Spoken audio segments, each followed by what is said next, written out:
Hello everyone, welcome back to the channel. आज हम लोग बात करेंगे कि एक्सरे को कैसे पढ़ें, कैसे समझें, कैसे देखें।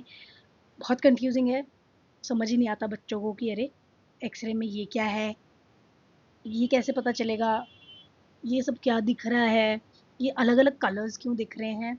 आज हम सब बात करने वाले हैं कि क्या दिखता है, क्यों दिखता है, कैसे दिखता है, समझे कैसे। सो एक्सरे इंटरप्रिटेशन क्यों इम्पोर्टेंट है, आपकी क्लिनिकल रीजनिंग और असेसमेंट को एनहांस करती है, बेटर करती है। आप रेड फ्लैग्स आइडेंटिफाई कर सकते हो इजीली, फ्रैक्चर हुआ है, डिसलोकेशन हुआ है, ट्यूमर हुआ है। एंड आपका जो ट्रीटमेंट प्लान है उसको डिज़ाइन एंड मॉडिफाई करने में भी हेल्प करता है एक्सरे। आपकी कम्युनिकेशन जो है वो इम्प्रूव हो जाती है विद डॉक्टर्स एंड रेडियोलॉजिस्ट। आप समझ ही नहीं पाओगे एक्सरे को तो आप उनसे कम्युनिकेट कैसे करोगे। समझो किसी ऑर्थोपेडिशियन ने आपके पास केस भेजा, आपको समझ ही नहीं आया एक्सरे में हो क्या रहा है, तो आप डिस्कस कैसे करोगे उनसे केस। एक्सरे है क्या? एक्सरे यूजेस रेडिएशन, उससे की इमेज क्रिएट होती है इंटरनल स्ट्रक्चर्स की। अगर वाइट एरिया दिख रहा है, डेंस स्ट्रक्चर्स हैं जैसे कि बोन। अगर ग्रे एरिया दिख रहा है मतलब कि सॉफ्ट टिश्यूज हैं जैसे कि मसल्स या फिर ऑर्गन्स। अगर ब्लैक एरिया दिख रहा है तो वो एयर या फिर गैस है जैसे कि लंग्स में या इंटेस्टाइन में। यूजुअली एपी व्यू होता है जो कि एंटीरियर पोस्टीरियर व्यू होता है, एंड लेटरल व्यू होता है जो कि साइड व्यू होता है। अब एक्सरेज के ए बी सी क्या है? स्ट्रक्चर्ड अप्रोच यूज करोगे, ए बी सी के हिसाब से देखोगे तो हमेशा अच्छे से समझ पाओगे एक्सरे को। A is the alignment, B is bone, C is cartilage and joint spaces, S is soft tissues. Talking about A which is alignment, आपको देखना है कि बोन्स जो है वो ढंग से अलाइंड हैं या नहीं है। इसके अंदर आप चेक करोगे फ्रैक्चर्स, डिसलोकेशन या सबलक्सेशन। स्पाइन के कर्वेचर्स को आप चेक करोगे, स्कोलियोसिस है, काइफोसिस है, या फिर sometimes straightening of the spine जैसे सर्वाइकल रीजन में या लंबर रीजन में हो जाता है कि जो नेचुरल कर्व होता है वो स्ट्रेट हो जाता है। And you have to check for joint congruity. So start with A which is the alignment, की हड्डी की जो अलाइनमेंट है वो ठीक है कि नहीं है, कर्व्स जो है वो ठीक है या नहीं है, कोई डिसलोकेशन, सबलक्सेशन या फ्रैक्चर तो नहीं है। Now go for B which is the bone, जिसके अंदर आप बोन डेंसिटी देखोगे। बहुत ज़्यादा थ्रेड जैसा अगर स्ट्रक्चर दिख रहा है बोन के अंदर, बहुत डेंस स्ट्रक्चर नहीं दिख रहा है, तो चांसेस हैं कि ओस्टियोपोरोसिस हो सकता है। फ्रैक्चर लाइंस या क्रैक्स तो नहीं दिख रहे, बोन के कोई लीजन्स या डिफॉर्मिटी तो नहीं दिख रही, एंड कॉर्टिकल इरेगुलरिटीज और थिनिंग। बोन को आपको अच्छे से असेस करना है क्योंकि देखो एक्सरे में ना ज़्यादातर तो बोन ही दिखती है। मसल्स या लिगामेंट्स ये सब देखने के लिए तो हमको एमआरआई करवाना पड़ता है।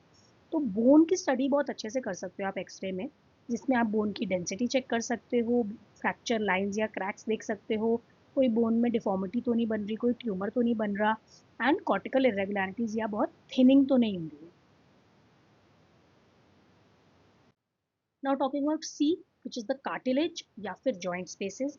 कार्टिलेज उतना विजिबल नहीं होता है एक्सरे में, लेकिन जॉइंट स्पेस विजिबल होता है। अब जॉइंट स्पेस अगर कम हो रहा है मतलब कि ऑस्टियोआर्थराइटिस हो रहा है, अगर वाइडनिंग हो रही है तो मतलब लिगामेंट इंजरी है या फिर इफ्यूजन है। So you have to look for symmetry. आपको हमेशा ना लेफ्ट एंड राइट को ऐसे कंपेयर करना है। So you have to look for symmetry, कि आपने जैसे समझो नीज का करवाया तो राइट एंड लेफ्ट दोनों का देख लिया, उससे समझ आ जाता है। And you have to see for science of calcification. अब एस से क्या है? सॉफ्ट टिश्यूज, स्वेलिंग या एबनॉर्मल सॉफ्ट टिश्यू शैडोज तो नहीं दिख रही, प्रेजेंस ऑफ गैस, कैल्सिफिकेशन या कोई फॉरेन बॉडी तो नहीं है। This will help you identify any infections, trauma या फिर हेमरेज। कई बार इंटरनल ब्लीडिंग हो जाती है, उस कारण से भी पेशेंट को प्रॉब्लम होती है, पेन होता है, patient is uncomfortable. So you have to look for that as well. अब नॉर्मल वर्सेस एबनॉर्मल की बात कर लेते हैं। नॉर्मल में बोन के एजेस जो है वो सॉफ्ट होंगे, क्लियर होंगे, जॉइंट स्पेस इवन होगी, कोई डिस्प्लेसमेंट नहीं होगा। एबनॉर्मल में बोन मिसअलाइनमेंट होगी, फ्रैक्चर हो सकता है, जॉइंट नैरोइंग हो सकती है। Abnormal shadows in the soft tissue. अब जैसे आप इमेज में देख सकते हो जो नॉर्मल एक्सरे है और जो एबनॉर्मल है, जैसे कि इसमें ओए का केस है, ऑस्टियोआर्थराइटिस का केस है। देखो इसके अंदर जॉइंट स्पेस कितनी अच्छे से दिख रही है हमें। इसमें जो जॉइंट स्पेस है काफ़ी अच्छे से प्रोमिनेंटली दिख रही है, लेकिन इसके अंदर जॉइंट स्पेस एकदम कम हो गई है। ठीक है। जो बोन्स हैं जैसे मैंने बताया था, थ्रेड लाइक स्ट्रक्चर्स, यहाँ से देखो कितनी ऐसे ऐसे लाइट लाइट सी लग रही है, यहाँ से भी बहुत लाइट लाइट लग रही है, तो ये थिनिंग हो रही है। And this also shows osteoporosis. तो यू हैव टू चेक कि बोन जो है वो नॉर्मल है या एबनॉर्मल है। अगर एबनॉर्मल है तो क्या क्या एबनॉर्मैलिटीज प्रेजेंट है। जैसे कि एक और चीज़ बताऊंगी मैं अभी इसमें आपको। जैसे कि इसमें अगर आप देखें तो you can also see tibial spiking. यहाँ से ऐसे ये जो उठ रहा है ना, ये टिबियल स्पाइकिंग बोलते हैं इसको। That is also one sine. अब एक्सरे जो हर फिजियो को पता होना चाहिए सर्वाइकल स्पाइन का, इसके अंदर जो कि पॉस्चर रिलेटेड होता है, डिस्क स्पेस कम होना या बढ़ जाना ट्रॉमा के कारण हो जाता है। लंबर स्पाइन का, उसमें ज़्यादातर डिजेनरेशन होता है, लिस्थेसिस होता है या फिर अलाइनमेंट का प्रॉब्लम होता है।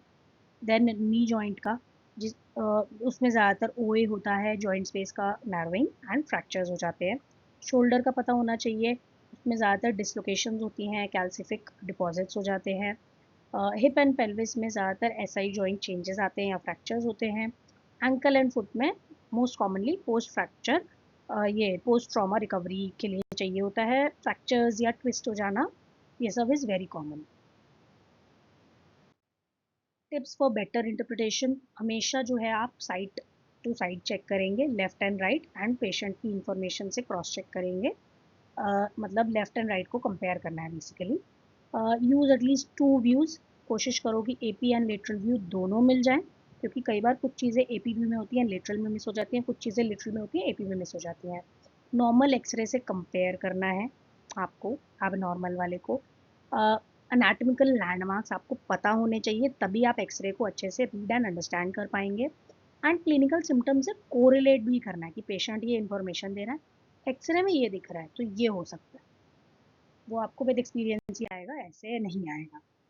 Common mistakes that we should avoid, only looking at the area of pain. Patient बोल रहा है भाई मेरे तो कंधे में दर्द है, और आप कंधे में ही देख रहे हो, कंधे का ही एक्सरे करवा लिया, पूरी आर्म का करवाओ। हो सकता है उसके एल्बो में कुछ प्रॉब्लम हो जिस वजह से उसका शोल्डर में भी प्रॉब्लम आ रहा हो, या वैसा वैसा। इग्नोरिंग द सॉफ्ट टिश्यूज़, कई बार बोन में प्रॉब्लम नहीं होती, सॉफ्ट टिश्यूज़ में प्रॉब्लम होती है, एंड हम लोग एक्सरे करवा के बस बोन पे ही फोकस करते रहते हैं, सॉफ्ट टिश्यूज़ को कम्प्लीटली इग्नोर कर देते हैं। Relying on one view only, मैंने बोला ना अभी कि AP view and lateral view दोनों मिल जाएं तो बेटर है, क्योंकि कुछ चीज़ें एपी में मिस हो जाती हैं, कुछ चीज़ें लेटरल में मिस हो जाती हैं। तो अगर दोनों हमारे पास अवेलेबल रहेंगे तो हमें हर तरफ से क्लैरिटी मिल जाएगी। Not correlating with patient history, आप सुनिए मेरे पेशेंट की हिस्ट्री आपके एक्सरे में ही दिख रहा है, बस यही है, बात खत्म। ऐसे करोगे तो दिक्कत हो जाएगी। पेशेंट की कहानी सुन लो पहले, पेशेंट का हिस्ट्री ले लो, पेशेंट क्या बता रहा है सुन लो, एंड देन एक्सरे देखो and then correlate. Missing small fractures और सटल मिसअलाइनमेंट, अब देखो जो हेयरलाइन फ्रैक्चर होता है कई बार मिस हो जाता है, उतना नहीं कई बार नोटिस में आता, कई बार एक्सरे का जो फिल्म है वो उतना क्लियर नहीं होता, किसी की क्वालिटी बहुत अच्छी नहीं होती। तो कई बार जो हेयरलाइन फ्रैक्चर्स हैं, स्मॉल फ्रैक्चर्स हैं, वो मिस भी हो जाते हैं। तो ध्यान से आपको हमेशा एक एक लैंडमार्क के हिसाब से देखोगे तो मिस नहीं होगा। माय फाइनल थॉट्स आर कि आपको रेडियोलॉजिस्ट बनने की जरूरत नहीं है एक्सरे पढ़ने के लिए, you just need to be observant. ABC वाले मेथड से प्रोसीड करोगे तो चीज़ें मिस नहीं करोगे, एंड हमेशा एक्यूरेट रीडिंग आएगी, एक्यूरेट अंडरस्टैंडिंग आएगी। प्रैक्टिस ही आपको परफेक्ट बना सकती है। रियल लाइफ में एक्सरेज देखो, then only will you be able to understand. एक एक्सरे देख के नहीं कई बार समझ में आता, 100 एक्सरे देखने पड़ते हैं, आप रोज देखो रोज देखो रोज देखो, प्रैक्टिस होती रहेगी। एंड कभी भी डाउट हो तो पूछ लो यार, ईगो ईगो में मत रहो। पेशेंट की सेफ्टी जो है वो सबसे ज़्यादा इंपॉर्टेंट है, it comes first, it is above everything. कभी भी डाउट लग रहा है, आस्क फॉर सेकंड ओपिनियन, किसी से पूछ लो, किसी से समझ लो। कुछ भी गलत डायग्नोसिस मत करो। अगर आपको लग रहा है कि नहीं इस एक्सरे में कुछ प्रॉब्लम है लेकिन मुझको नहीं समझ में आ रहा कि क्या प्रॉब्लम है, गो फॉर अनदर ओपिनियन। ऐसे मत सोचो कि अरे मैंने अगर इस पेशेंट को बोल दिया मुझे समझ नहीं आ रहा तो मेरी इमेज खराब हो जाएगी, ऐसा कुछ नहीं है। आपने पेशेंट को बचा लिया, वहीं आपकी इमेज बहुत अच्छी हो गई। Thank you for watching, comment down for any more topics, subscribe for more, thank you।